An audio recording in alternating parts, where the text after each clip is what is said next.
नमस्कार मित्रों, आप सभी का एक बार फिर से हार्दिक स्वागत है एक्टिव वॉइस यूट्यूब चैनल पर।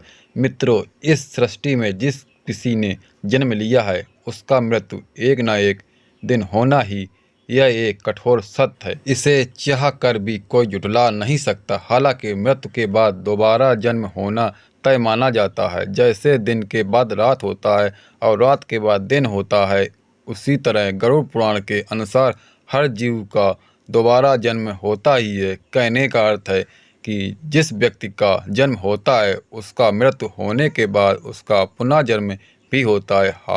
हाँ, लेकिन गरुड़ पुराण में यह भी बताया गया है कि मृत्यु के बाद किसी भी जीव को दोबारा जन्म किस योनि में मिलेगा वह उसके पूर्व जन्मों के कर्मों के आधार पर ही तय होता है। लेकिन मित्रों, क्या आप जानते हैं कि ऐसे कौन से कर्म हैं जिसे करने के बाद अगला जन्म भी मनुष्य का मिल सकता है? अगर नहीं जानते हैं तो आप हमारे इस वीडियो में अंत तक जरूर बने रहिए, क्योंकि आज हम आपको गरुड़ पुराण के अनुसार बताने वाले हैं कि कौन से काम करने से दोबारा मनुष्य योनि मिलती है। मित्रों, गरुड़ पुराण में बताया गया है कि कर्म अच्छे हों चाहे बुरे, हर एक कर्म का फल इस संसार में रहने वाले प्रत्येक जीव को मिलना तय है। मनुष्य का अधिकार केवल काम करना है, फल देने का अधिकार परमात्मा के ही हाथों में है। मित्रों, इसके अलावा गरुड़ पुराण में यह भी बताया गया है कि मनुष्य अगले जन्म में किस योनि में जन्म लेगा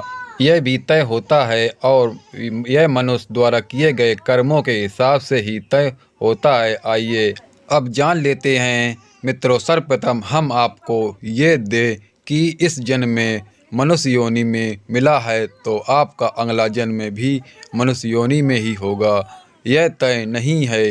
गरुड़ पुराण के अनुसार जो अपने जीवन में अच्छे कर्म करते हैं उन्हें ही मनुष्य जीवन की प्राप्त होती है, या नहीं कुछ ऐसे भी जो भी होते हैं जो अपने कर्मों के कारण 84 लाख योनि में भटकते रहते हैं और फिर अंत में उनका जन्म एक मनुष्य की योनि में होता है। मित्रों, कर्म 3 प्रकार के होते हैं। पहला संचित प्रारंभ और क्रिया कर्म। पूर्व कर्मों का जो ढेर है वह संचित कर्म है।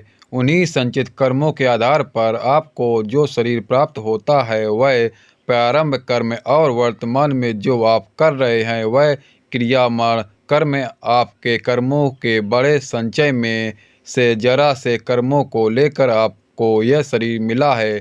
बाकी आपके संचित कर्म संस्कार के रूप में पड़े हैं। सभी के कर्म के अनुसार जो संचित और प्रारंभ कर्म है उनसे अगले जन्म का निर्माण होता है, जो तय करता है कि आपका अगला जन्म 84 लाख योनियों में कहीं भी हो सकता है। इसलिए कहा जाता है कि इसी जन्म में ही ईश्वर वर्ग के चरणों में चले जाना चाहिए और किसी को अपनी तरफ से कोई कष्ट नहीं देना चाहिए। व्यक्ति इस संसार में अकेला आता है और अकेला ही जाता है।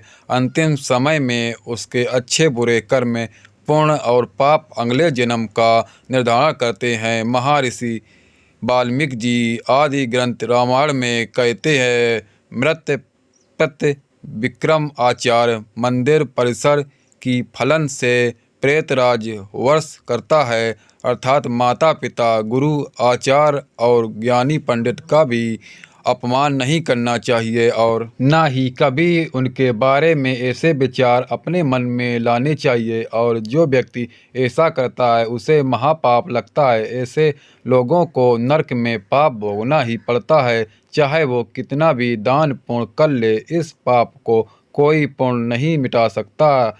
मित्रों, जो व्यक्ति हमेशा दूसरों के हित में सोचता है, उनकी सदैव मदद करता है, पशु पक्षी और अन्य जीवों पर दया करता है, ज़रूरतमंदों की मदद करता है और बिना किसी स्वार्थ से संचित धन का उपयोग धार्मिक कार्यों में करता है, तो ऐसे मनुष्य का अगला जन्म मानव योनि में ही होना तय है। मित्रों, इसके अलावा गरुड़ पुराण में यह भी बताया गया है कि जो मनुष्य अपनी मृत्यु के अंतिम समय में जिस चीज़ के बारे में सोचते हुए अपना प्राण त्यागता है तो उसे अगला जन्म उसी के अनुसार मिलता है। जैसे कोई व्यक्ति अपने अंतिम समय में किसी स्त्री को याद करते हुए प्राण त्यागता है तो उसका अगला जन्म स्त्री के रूप में ही होता है। इसी तरह जो व्यक्ति अपने अंतिम समय में ईश्वर को याद करते हुए अपना प्राण त्यागता है तो वह मुक्ति की ओर अग्रसर हो जाता है, अर्थात मृत्यु के अंतिम क्षण के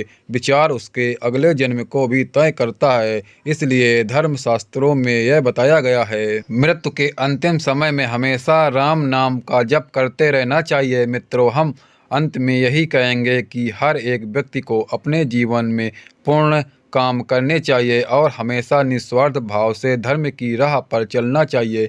तो मित्रों, आज के वीडियो में बस इतना ही। आपको हमारी जानकारी कैसी लगी आप हमें कमेंट में ज़रूर बताएं और अपने मित्रों के साथ भी शेयर ज़रूर करें और हमारे चैनल को भी सब्सक्राइब कर लें। फिर मिलते हैं किसी नए वीडियो के साथ, तब तक के लिए धन्यवाद।